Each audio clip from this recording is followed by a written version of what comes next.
తెలంగాణలో ఆక్యుపంక్చర్ వైద్యాన్ని మరింత అభివృద్ధి చేసేందుకు ఆక్యుపంక్చర్ కౌన్సిల్ ఏర్పాటు చేయాలని తెలంగాణ ఆక్యుపంక్చర్ వైద్యుల సంఘం రాష్ట్ర ప్రభుత్వానికి విజ్ఞప్తి చేసింది. హైదరాబాద్ బషీర్బాగ్ ప్రెస్ క్లబ్ లో తెలంగాణ ఆక్యుపంక్చర్ ఆక్యుప్రెస్సురే ప్రాక్టీషనర్స్ అసోసియేషన్ సమావేశం జరిగింది. ఆక్యుపంక్చర్ వైద్య విధానాన్ని ప్రత్యేక స్వాతంత్ర వైద్య విధానంగా కేంద్ర ప్రభుత్వం 2019లో గుర్తింపు ఇచ్చిన విషయాన్ని సంఘం ప్రధాన కార్యదర్శి డాక్టర్ పిఎస్ సాగర్, అధ్యక్షుడు సుధీర్ తెలిపారు. ఈ వైద్యం వల్ల అనవసర పెయిన్ కిల్లర్ మందులు వాడకుండా చాలా వరకు తగ్గించుకోవచ్చని, అలాగే సర్జరీలు కూడా వీలైనంత వరకు లేకుండా ఉంటుందన్నారు. 1962లోనే ప్రపంచ ఆరోగ్య సంస్థ దృష్టిని ఆకర్షించిందని, ఎన్నో రకాల క్లినిక్లు పరిశోధనలు జరిగి ప్రపంచవ్యాప్తంగా ప్రాచుర్యం పొందిందని వెల్లడించారు. ప్రస్తుతం ఈ వైద్య విధానం 135 దేశాల్లో అమలులో ఉందన్నారు.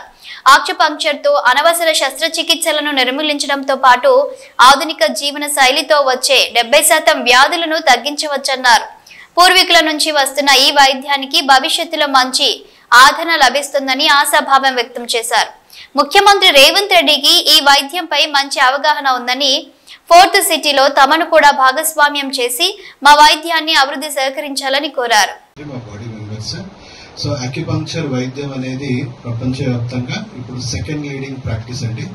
అలోపతి తర్వాత ఇది సెకండ్ లీడింగ్ ప్రాక్టీస్ గా మారింది. ఇది మన భారతదేశం యొక్క ప్రాచీనమైన వైద్యం. మళ్ళీ ప్రపంచ ఆరోగ్య సంస్థచే మళ్ళీ డెవలప్ అయ్యి ఇప్పుడు ప్రపంచవ్యాప్తంగా చాలా ప్రాచుర్యం పొందుతుంది ఇది.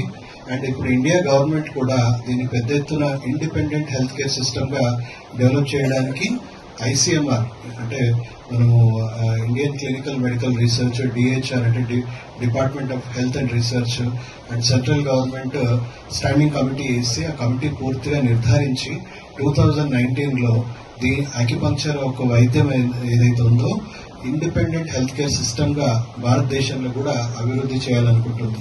సో మీరు అనుకోవచ్చు ఈ వైద్యం ఏంటి, దాని గొప్పతనం ఏంటో తెలుసుకోవాలంటే ఈ వైద్యం వల్ల అనవసరమైన పెయిన్ కిల్లర్స్ వాడాల్సిన అవసరం చాలా శాతం తగ్గిపోతుంది. అండ్ ఇంకో రకంగా చాలా మటుకు సర్జరీస్ కూడా రెడ్యూస్ చేయొచ్చు. సో ఈ వైద్యంలో ఏంటంటే డ్రగ్లెస్ ట్రీట్మెంట్స్, సైడ్ ఎఫెక్ట్స్ అంటూ ఉండవు. సో ప్రపంచ ఆరోగ్య సంస్థ దృష్టిని 1962 సంవత్సరంలోనే ఈ దృష్టిని ఆకర్షించింది. ఎన్నో రకాలుగా క్లినికల్ గా నిర్ధారమై ఎన్నో రకాలుగా రీసెర్చ్ పొందుతూ ఇప్పుడు ప్రపంచవ్యాప్తంగా చాలా ఫేమస్ అయిపోయింది. అండ్ ఇప్పుడు అంతా తరం కూడా అంటే ఇప్పుడున్న తరం అందరూ కూడా ఈకో ఫ్రెండ్లీ ట్రీట్మెంట్, ఈకో ఫ్రెండ్లీగా ఉండాలి అని అనుకుంటున్నారు. సో ప్రకృతి ప్రేమికులుగా మారిపోయారు. సో ఇది ఒక సహజ సిద్ధమైన ప్రకృతి వైద్యమే మన పూర్వీకులు మన కోసం డెవలప్ చేసింది. సో దీంట్లో ఆధునిక శాస్త్రాన్ని జోడించి WHO డెవలప్ చేస్తా ఉంది. రేవంత్ రెడ్డి గారికి ఈ ఫ్యూచర్ ట్రెండ్స్ గురించి, మెడికల్ సిస్టమ్స్ గురించి మంచి అవగాహన ఉంది. ఇప్పుడు అప్కమింగ్ 4th సిటీలో కూడా ఈ వైద్యానికి సంబంధించిన పెద్ద ఎత్తున డెవలప్మెంట్స్ చేయాలని పెద్ద పెద్ద సంస్థలు, ఇంటర్నేషనల్ అంతర్జాతీయ సంస్థలు కానీ మన ఈవెన్ ప్రాక్టీషనర్స్ కి, మనం స్టేట్ ప్రాక్టీషనర్స్ కూడా ఆహ్వానం కూడా ఇవ్వడం జరిగింది. ఎవరు ఇంట్రెస్టెడ్ ఉన్నా డెవలప్ చేయాలన్నా ఈ వైద్యాన్ని ముందుకు డెవలప్ చేయడానికి. ఎందుకంటే ముందు తరాల్లో చాలా విపరీతమైన దీనికి డిమాండ్ ఏర్పడుతుంది. ప్రపంచవ్యాప్తంగా వెల్నెస్ టూరిజం, మెడికల్ టూరిజం కి హైదరాబాద్ కేంద్రంగా మారబోతుంది. సో ఈ వైద్యాన్ని పెద్ద ఎత్తున డెవలప్ చేసుకుంటే మనం ఆ ట్రెండ్ కి దగ్గరగా మనం కూడా ఉంటాము. అండ్ మన రాష్ట్రానిలో ఉన్న ప్రజలను కూడా ఆరోగ్యవంతంగా మార్చుకోవడానికి వైద్యం ఎంతో ఉపయోగపడుతుంది. సో గవర్నమెంట్ నుంచి మేము కోరేది ఏంటంటే, ఆల్రెడీ సెంట్రల్ గవర్నమెంట్ సంసిద్ధత వ్యక్తం చేసేది, డెవలప్ చేస్తూనే ఉంది.